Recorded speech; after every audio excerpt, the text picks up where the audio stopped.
Hey everyone, welcome to Raj economics and commerce classes. मैं हूं नीरज कुमार और आज मैं आप लोगों के बीच आ गया हूं एक नए और बहुत ही बेहतरीन टॉपिक को लेकर के, जिसमें डिस्कस करने वाले हैं परमानेंट इनकम हाइपोथेसिस। ठीक है, जैसा कि आपको पता है इसके पहले एब्सोल्यूट इनकम हाइपोथेसिस हो चुका है, इसके पहले आपका क्या बोलते हैं रिलेटिव इनकम हाइपोथेसिस हो गया है ना। तो आज का जो हमारा टॉपिक है डिस्कशन का वो है परमानेंट इनकम हाइपोथेसिस। ये एकेडमिक के साथ साथ अगर आप किसी प्रकार का कंपटीशन का प्रिपरेशन कर रहे हैं तो उसके लिए काफी हेल्पफुल होने वाला है ना। ये जो परमानेंट इनकम हाइपोथेसिस है, ठीक है, ये कंजम्पशन फंक्शन का एक हाइपोथेसिस है which is the sub part of macro economics. Clear है भाई? ये कौन दिया है? सबसे पहले हम लोग डिस्कस करें अगर, तो मिल्टन फ्रीडमैन है जिन्होंने परमानेंट इनकम हाइपोथेसिस को इंट्रोड्यूस किया है। क्लियर?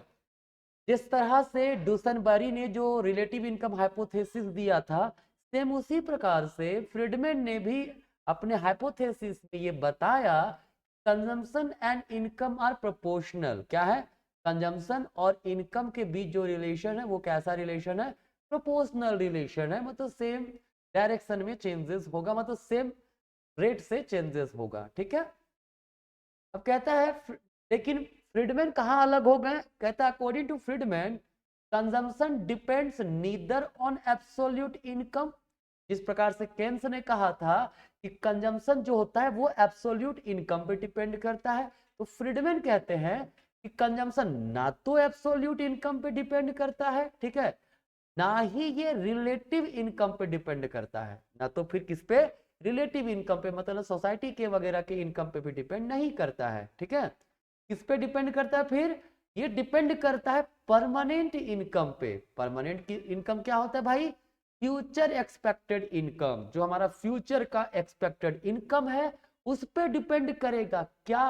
हमारा कंजम्पशन। ठीक है, कहता है he finds a relationship between consumption and permanent income। क्या इन्होंने देखा कि कंजम्पशन और परमानेंट इनकम के बीच में उन्होंने रिलेशन देखा, उन्होंने रिलेशन एस्टैब्लिश किया, और यही रीजन है कि उनका हाइपोथेसिस जो होता है उसको क्या बोलते हैं? Permanent income hypothesis. ठीक है, और जो परमानेंट इनकम हाइपोथेसिस में relation between permanent income consumption and permanent income is represented. ठीक है, ध्यान रखिएगा जो परमानेंट इनकम हाइपोथेसिस है इसमें परमानेंट इनकम और परमानेंट कंजम्पशन इन दोनों के बारे में डिस्कशन किया गया है। ठीक है, अब सवाल हमारा आएगा भाई परमानेंट इनकम क्या है, परमानेंट कंजम्पशन क्या है? ठीक है, तो देखिए फ्रीडमैन कहता है divide the current measured income. ठीक है, जो करंट मेजर्ड इनकम है अर्थात एक्चुअली इनकम जो रिसीव, जो एक्चुअल इनकम रिसीव होता है, वो दो पार्ट में क्लासिफाइड है।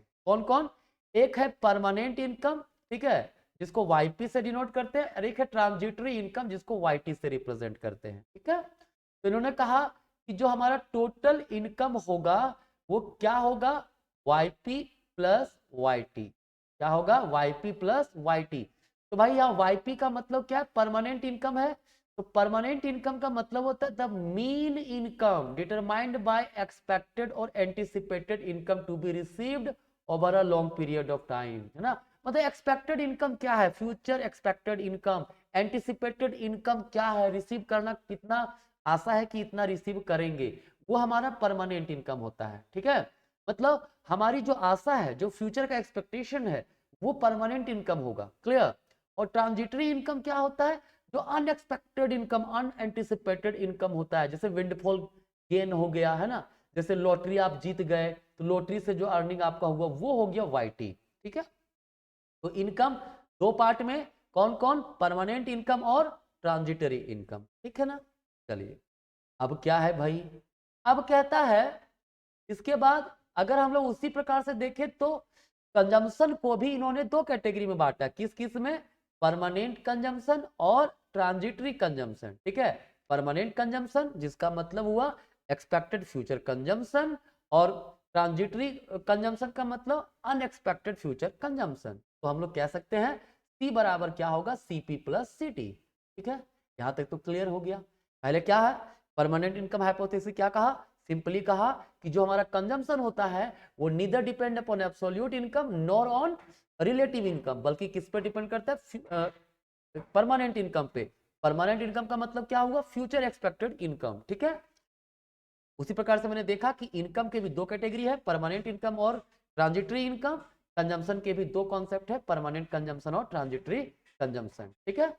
तो इसमें कहा क्या गया, कहता है फ्रीडमैन का बेसिक आर्ग्यूमेंट कहता है कि जो परमानेंट कंजम्पशन हमारा होगा ना, ये डिपेंड करेगा सिर्फ और सिर्फ परमानेंट इनकम पे। मतलब अगर सी हमारा परमानेंट कंजम्पशन है तो इसका इक्वेशन होगा के वाई पी।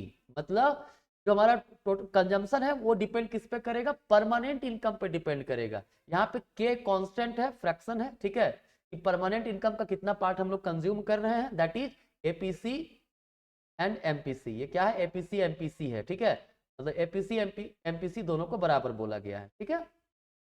कहता है हम लोग को कंक्लूजन पे निकले उसके पहले समझ जाइए यहाँ पे क्या था, कि जो हमारा कंजम्पशन, ध्यान रखेगा, आवर कंजम्पशन जो परमानेंट कंजम्पशन है, दैट इज आवर कंजम्पशन जो है it will entirely depend upon permanent income according to this hypothesis.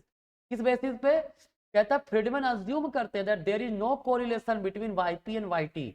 मतलब permanent income and permanent consumption, sorry transitory income, इसके बीच किसी प्रकार का रिलेशन नहीं है, ठीक है। बिटवीन वाईटी एंड वाईसी, मतलब transitory income and transitory consumption, इसके बीच भी कोई रिलेशन नहीं है, ठीक है। बिटवीन सीपी एंड सीटी, permanent consumption and transitory consumption, इनके इन सबों के बीच में कोई रिलेशन नहीं है, तब ये थ्योरी होल्ड करेगा, ट्रू होगा। दैट इज, देखिए लिखा हुआ है ना, correlation between YT YP equals correlation between YT YC equal correlation between CT CP equal to 0। मतलब कोई रिलेशन इनके बीच में आपस में नहीं है, ठीक है। This is our permanent income hypothesis.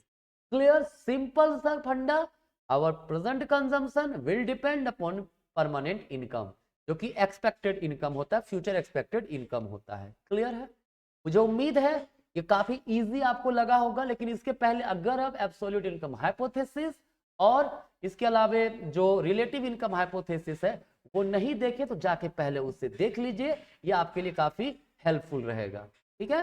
चलिए आज का यहीं तक, मिलेंगे नेक्स्ट वीडियो में, तब तक के लिए धन्यवाद।